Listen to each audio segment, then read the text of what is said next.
Muy buenos días.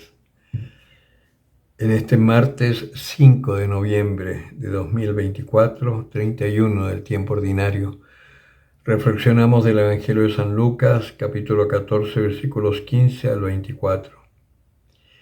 En aquel tiempo dijo a Jesús uno de los que comían en la mesa: «Dichoso el que pueda comer en el reino de Dios». Él le respondió: «Un hombre dio una gran cena y convidó a muchos.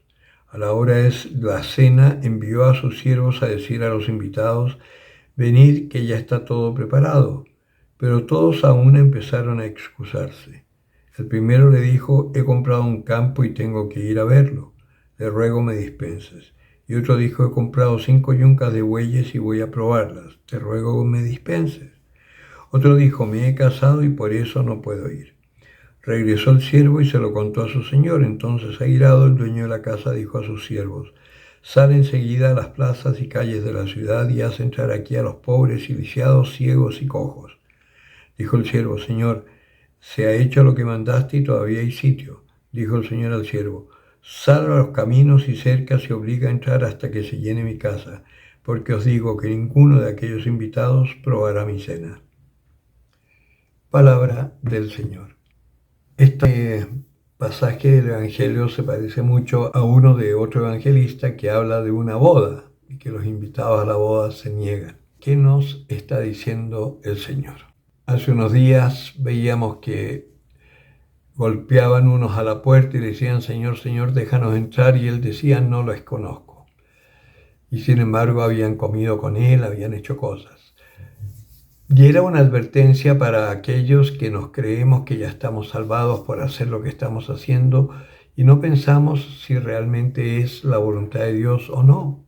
Pero al final nos vamos a quedar afuera por culpa nuestra, porque nosotros mismos nos negamos a buscar la voluntad de Dios y nos quedamos haciendo lo nuestro. ¿Qué es lo que pasa con estos invitados? Todos tienen excusas, que son las mismas excusas que muchas veces nosotros le ponemos a Dios.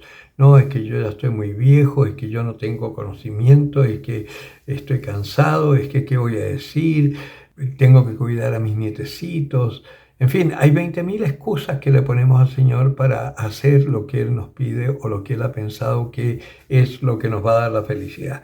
Y para colmo, después además nos estamos quejando de por qué a mí me pasan estas cosas y nos enojamos con Dios, pero la verdad es que ha sido culpa nuestra. No es una cosa que Dios nos castigue o... No, es culpa nuestra, que hemos intentado hacer las cosas a nuestro aire sin pensar en la voluntad de Dios. Y por eso también dice acá que el Señor sale a buscar a todos los cojos, ciegos, en fin, a los más inválidos, a los que menos pueden hacer cosas. A eso los llama primero. Y como todavía hay lugar, manda a buscar a los cruces de los caminos. ¿Quiénes están en los cruces de los caminos? Ladrones, en las esquinas de las calles, prostitutas, asaltantes. Eso es lo que está. Y eso es lo que llama el Señor. Porque el Señor no hace acepción de personas y como es todopoderoso, Él puede transformar a toda esa gente en agentes de vida para otros. En las comunidades nosotros podemos experimentar cómo todos hemos sido rescatados de ciertas situaciones de vida, a veces más duras, a veces menos duras, pero situaciones de vida que en definitiva no nos daban ninguna felicidad y sí nos daban mucha angustia y mucha desazón. Y por haber experimentado ese amor de Dios en nuestra vida, es que podemos ser testigos para otros que experimentan los mismos sufrimientos nuestros. Cuando salimos por las casas, por ejemplo, a anunciar la palabra de Dios, siempre nos sucede que nos encontramos con personas que de alguna manera tienen los mismos sufrimientos nuestros. Quizás los hechos son distintos, pero el sentimiento de abandono, de soledad, de angustia, de tristeza, de sinsentido, es el mismo. Y como nosotros ya estamos iluminados por la palabra de Dios, por el hecho de vivir en torno a la palabra de Dios conforme al ministerio de la Iglesia, en una comunidad de vida tal como lo pidió el Concilio Vaticano II, pequeñas comunidades, que la Iglesia sea comunidad de comunidades, una aldea celeste, como decía San Juan Pablo II, en contraposición de la aldea global. Y que eso todavía estamos a años luz, porque no quieren entender lo que dice el Concilio Vaticano II y están empeñados en teologías de la liberación que no son más que ideologías marxistas infiltradas en la Iglesia. que antiguamente se llamó teología latinoamericana, que era una ideología para contaminar la iglesia de Latinoamérica, que era la más fuerte en cuanto a cristianismo, la católica, y la infiltraron.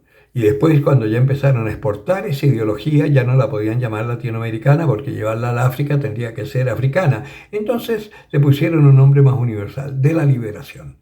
Pero en el fondo es un marxismo metido entre la iglesia que igual trabaja por la lucha de clases, en donde los ricos son los malos y los pobres son los buenos. No es ese el pensar de Dios. Para Dios, ricos y pobres están perdidos, están engañados y quedándose en sus riquezas, sufren igual que despotricando en su pobreza. Y acá lo que se trata es de encontrarse con la palabra de Dios para que seamos agentes de vida, ricos y pobres, sabios y no inteligentes, cultos o incultos, teniendo todos una misma experiencia del amor y del poder de Dios en nuestra vida. Por eso el Señor nos está llamando a este banquete, al banquete de su palabra, a vivir de la mesa eucarística, a formar comunidad. Formemos comunidad y ojalá comunidades neocatecumenales que al principio, mientras dura el catecumenado, nos van preparando para ser verdaderamente iglesia una vez que termine el catecumenado, que es el trabajo que deberían haber hecho los catequistas, los padres y los padrinos de nuestro bautismo, después de nuestra primera comunión y después en la confirmación, y que sin embargo las 3 etapas de formación que tuvimos fue incompleta, fue defectuosa, y por eso llegamos a la confirmación y desaparecemos. Chao. No seguimos más. Es como el sacramento de la despedida. Pues procuremos empezar a vivir nuestra fe en comunidad. Dejemos de ser individualistas para que así el mundo conozca una palabra de vida y se salve. El que tenga oídos para oír, que oiga.